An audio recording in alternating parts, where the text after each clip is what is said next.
لیکن جہاد کا موقع جب بن سکتا ہے نا، کفار کے خلاف مسلمان لڑنے کے لیے، کٹ مرنے کے لیے تیار ہو جائیں، ان کو واصل جہنم کرنے کے لیے تیار ہو جائیں، رب کے دین کی سربلندی کے لیے تیار ہو جائیں، اسلام کے غلبے کے لیے، مسلمانوں کی عزتوں کے دفاع کے لیے مسلمان یکجا ہو جائیں اور جہاد کے میدان کو سجا کے اللہ کے نبی کی سنت کو زندہ کر کے رب کی جنتوں کے وارث اور مہمان بن جائیں۔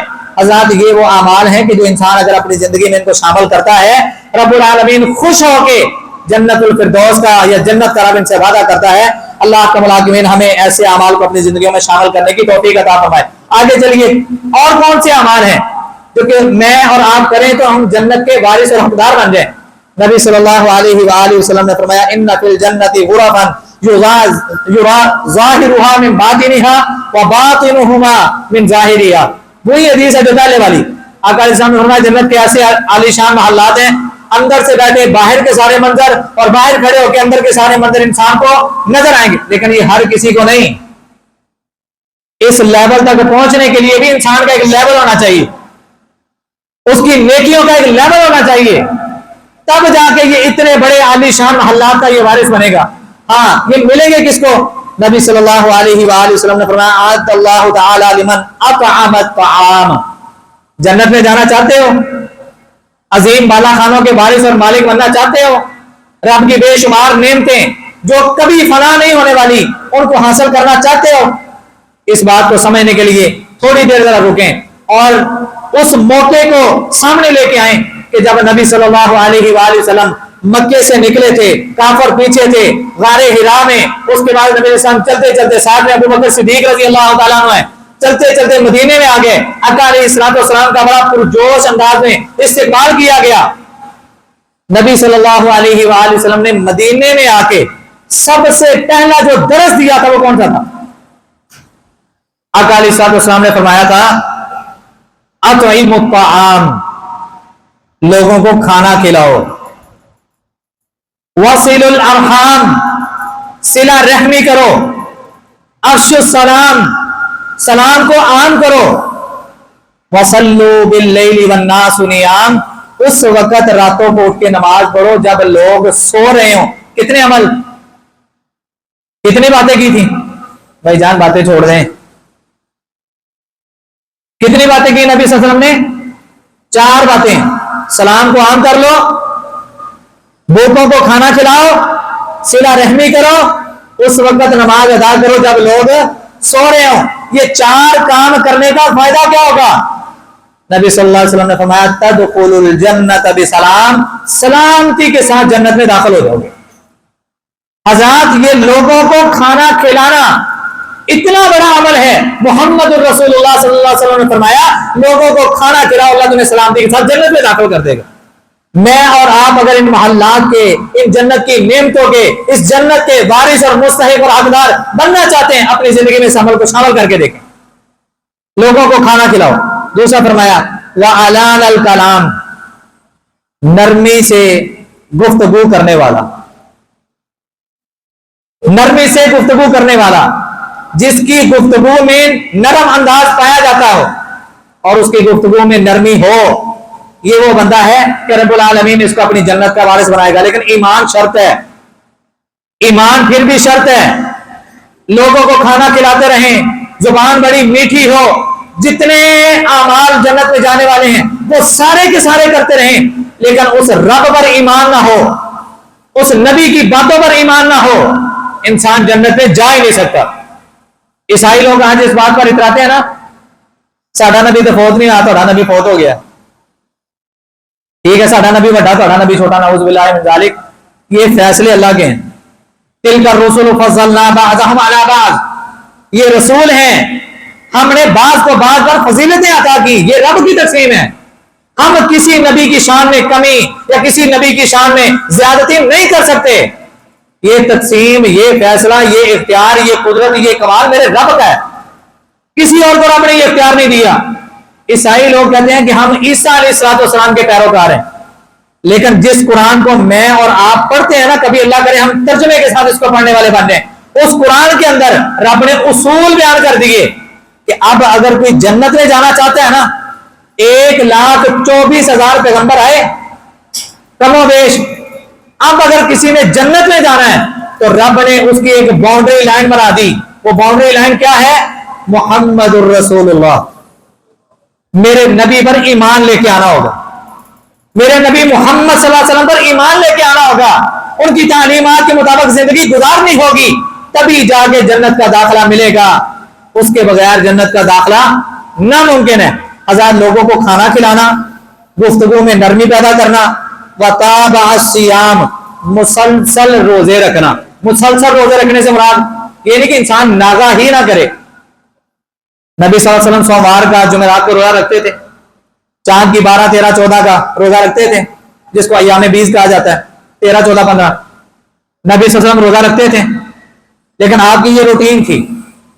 سوموار, اس کے بعد منگل بدھ 2 دن ناگا آ گیا, جمعرات, اس کے بعد جمعہ, ہفتہ اتوار 3 دن پھر ناگا آ گیا. 3 صحابی آئے ہیں نبی علیہ السلام کے پاس, نبی علیہ السلام سے ملاقات کرنا چاہتے ہیں, لیکن اتفاق سے ملاقات میں بھی آپ گھر تشریف فرما نہیں ہیں. اما جی عائشہ رضی اللہ تعالیٰ عنہ موجود ہیں, وہ کہتے ہیں ہم اللہ کے نبی صلی اللہ علیہ وسلم سے ملنے آئے ہیں. فرمایا وہ تو نہیں ہے. بات کیا ہے, بات بتائیں, آپ آئیں گے تو میں آپ کا پیغام دے دوں گی.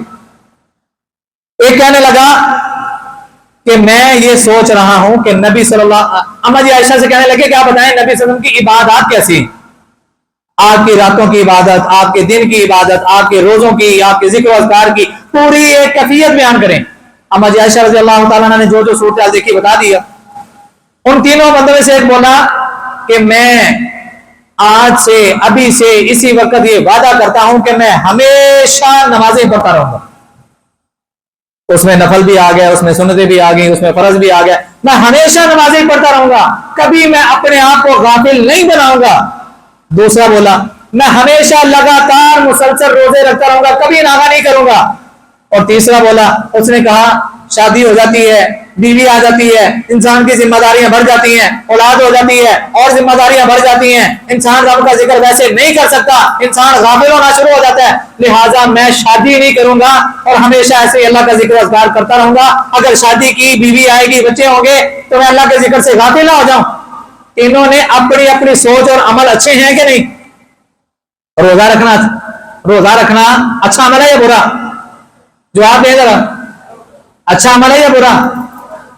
نفل پڑھنا, فرضوں کا اہتمام کرنا, سنتوں کو ادا کرنا اچھا عمل ہے یا برا عمل ہے؟